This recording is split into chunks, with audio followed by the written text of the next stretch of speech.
मैं 50 सालों से योग कर रहा हूँ, 35 सालों से करवा रहा हूँ, 35 ईयर्स से। Yoga for self and yoga for society, yoga for all and free for all, yoga for health, yoga for piece, yoga for unity, yoga for youngsters, ये पूरे थीम्स हैं योग के। और yoga for wellness, yoga for piece, इसके मकसद ये हैं कि आप जब योग करते हो ना तो ये सारी चीजें अपने आप हो जाती हैं। फिजिकली, मेंटली, इमोशनली आप फिट होते हैं।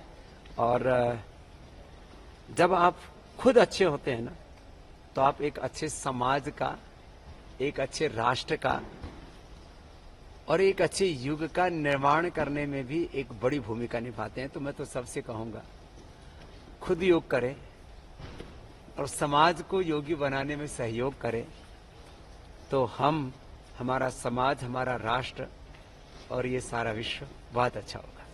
प्रधानमंत्री नरेंद्र मोदी जी ने बीड़ा उठाया और पूरे नहीं, विश्व फिर तुम घूम में योग को एक पहचान दिलाई और लोगों को स्वस्थ आप रहने लोगों की को बात बीच कही। में ब्रेक नहीं करना है, रिदम के साथ। प्रधानमंत्री जी ने पूरे विश्व में योगा को एक पहचान दिलाई, लोगों को अवेयर किया कि नहीं आप योगा करिए, लोगों को जागरूक करने का पूरा जो ये प्रण लिया। और आज 10वां अंतर्राष्ट्रीय योग दिवस हम मनाने जा रहे हैं। कैसे देखते हैं इसको आप? ये सच है कि योग युगों युगों से था, कहीं कंदराओं में, कहीं गुफाओं में, या कुछ विशिष्ट व्यक्तियों के बीच उलझ के रह गया था। हमें निमित्त बनाया भगवान ने, हम 25 लाख किलोमीटर देश में घूमे और आज घर घर तक, जन जन तक योग पहुंचा है। विश्व में योग को गौरव दिलाने के लिए प्रधानमंत्री जी ने यूएनओ में प्रस्ताव रखा, इंटरनेशनल योग डे मनाया जा रहा है। योग के प्रति एक अवेयरनेस, योग के प्रति एक आदर हुआ है और इससे एक तरफ अपने पूर्वजों की ज्ञान की विरासत को आदर मिला है और दूसरी तरफ इससे पूरी दुनिया को लाभ भी बहुत मिला है।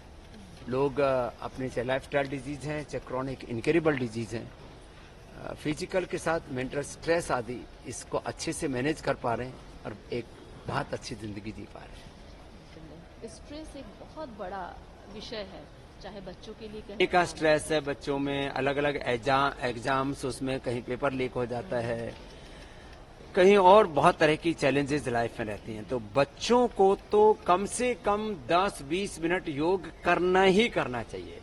मैं तो कहता हूँ योग जो हमारे एजुकेशन का एक अनिवार्य हिस्सा होना चाहिए, ये ऑप्शनल नहीं, ये मैंडेटरी होना चाहिए।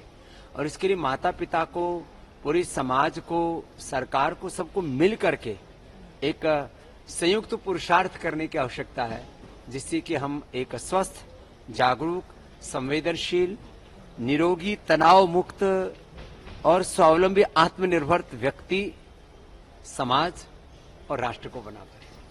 एक बढ़ गई है, लोगों की सांस जो है वो चढ़ती रहती है, ये सारी समस्या, मतलब एक वीकनेस जो है वो बहुत ज्यादा है। लो इम्यूनिटी इसमें बहुत बड़ा कारण है।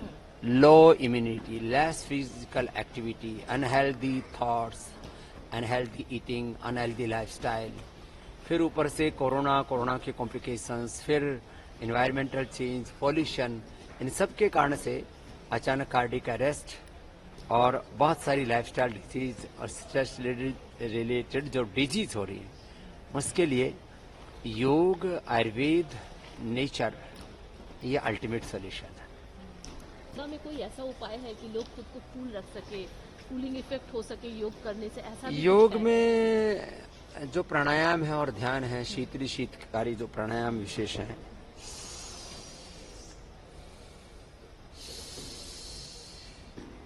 ये ऐसे प्राणायाम है। और सबसे बड़ी बात तो अपने सांसों पर मन को नियंत्रित करे। इसको विपश्यना ध्यान कहो, प्रेक्षा ध्यान कहो, ध्यान योग कहो, साक्षी दृष्टा ध्यान कहो, इनसे मन एकदम शांत हो जाता है।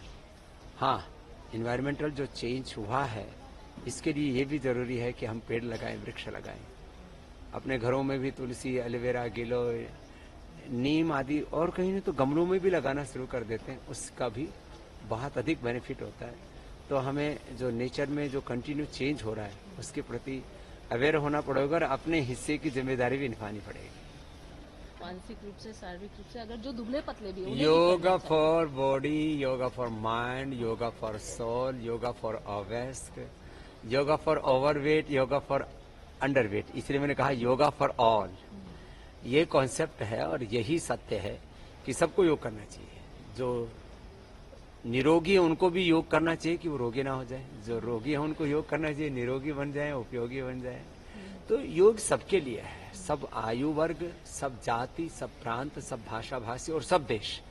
और इसीलिए आज पूरी दुनिया के मैं लगभग देखता हूँ 200 देशों में करीब 200 करोड़ लोगों तक तो योग पहुंचाने के लिए हमको ही परमात्मा ने निमित्त बनाया। और आज पूरी दुनिया में स्वस्थ हो कि आने वाले 5-10 सालों में करीब पूरे वर्ल्ड की 50% आबादी से भी ज्यादा लोगों तक ये योग पहुंचेगा।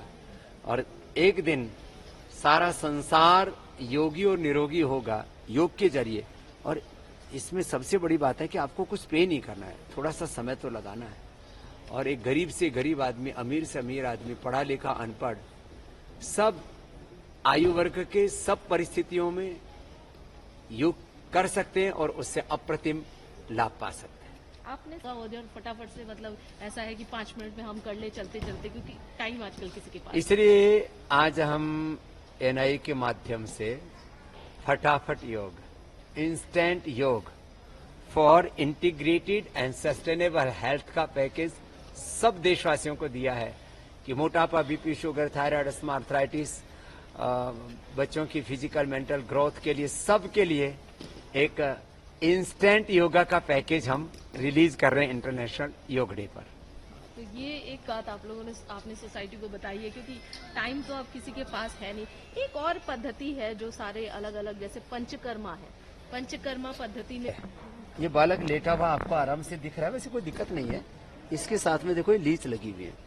अब ये जीव है जिसको जो कहते हैं, ये लीच, जिसको आंखों की प्रॉब्लम हो, जिसको स्ट्रेस हो, जिनको किसी भी प्रकार के चर्म रोग हैं, खास करके जिन लोगों को वेरिकोज वेन्स आदि की प्रॉब्लम रहती है, ये लीच थेरापी आप इधर देख रहे हैं। ये देखो सिर में भी लगा रखी है, सिर में, पीठ में। ये हमारे बहुत ही निष्णात डॉक्टर हैं विवेक जी, और इसका इफेक्ट इसमें देखो 50 से लेकर के 100, कभी तो 150 तक भी इसमें करंट छोड़ते हैं, है? और षटकर्माणि प्रचक्षते, षटकर्म फिर ये स्नेहन, स्वेदन, वमन, विरेचन, नस्य, रक्त मोक्षण, शिरोधारा, अक्षितर्पण, कर्णपूर्ण, अभ्यंग, बस्ती आदि बहुत ही अद्भुत प्रक्रियाएं हैं जिससे हम नैसर्गिक तौर पर स्वास्थ्य अर्जित करते हैं। तो योग का षटकर्म, आयुर्वेद का पंचकर्म और नेचुरोपैथी की पंच महाभूत चिकित्सा, पृथ्वी, अग्नि, वायु, जल, आकाश से, यह अपने आप में बहुत ही अप्रतिम। ये जैसे ही ये प्रक्रिया देखा जाए कि प्रधानमंत्री जी, जब मोदी जी की सरकार आई तो आयुष मंत्रालय अलग से बनाया गया, तमाम जो एम्स है एक आयुष का अलग से ही स्टार्ट किया गया है। कैसे देखते हैं? बहुत अच्छा, उसमें भी इस तरीके की तमाम जो पद्धति है, प्रक्रियाएं हैं, आयुष हमारे यहाँ पर युगों युगों से चली आई एक बहुत ही वैज्ञानिक, सस्ती और निर्दोष, बिना किसी साइड इफेक्ट कॉम्प्लिकेशंस को आपको एक इंटीग्रेटेड और sustainable physical, mental, spiritual health देने वाली प्रक्रिया है। इसको का बहुत आदर होना चाहिए, ज्यादा से ज्यादा लोगों तक ये पहुंचनी चाहिए। त्वरित उपचार एलोपैथी में नहीं होता, ये भ्रांति है। वहाँ सिंथेटिक मेडिकेशंस हैं, कुछ सिम्प्टोमेटिक दवाइयां हैं, कुछ पेन किलर, स्टीरॉयड आदि हैं, जहाँ तुरंत आपको ऐसे असर दिखता है, लेकिन वो दरअसल एक टेम्परेरी रिलीफ होता है। यदि इंटीग्रेटेड, सस्टेनेबल और हॉलिस्टिक ट्रीटमेंट या रिलीफ की बात की जाए, वो योग, आयुर्वेद, नेचुरोपैथी को एक साथ जब आप प्रयोग करते हैं तो इंस्टेंट बेनिफिट भी होता है, लॉन्ग टर्म बेनिफिट भी होता है कि आप रोग से मुक्त हो जाते हैं, डिजीज रिवर्स हो जाती है, आप डिजीज फ्री लाइफ जी पाते हैं। ये योग, आयुर्वेद और नेचुरोपैथी में ही संभव है। पीछे ये मलखंब है जो लोहे का एक स्तंभ है, उधर लकड़ी का स्तंभ है, इधर देखो ये रस्सी पर योग कर रही है बेटियां, ये अपने आप में अप्रतिम है।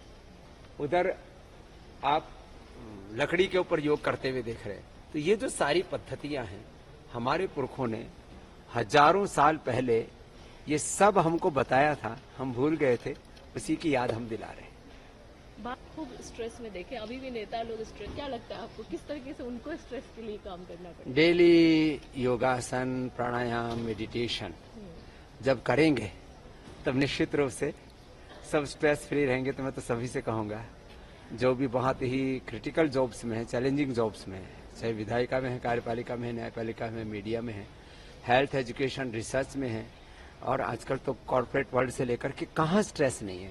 इसलिए स्ट्रेस फ्री लाइफ का एक ही तरीका है, योग अपनाओ और अपने जीवन को पूर्ण सुख में, शांति में, आनंद में बनाओ।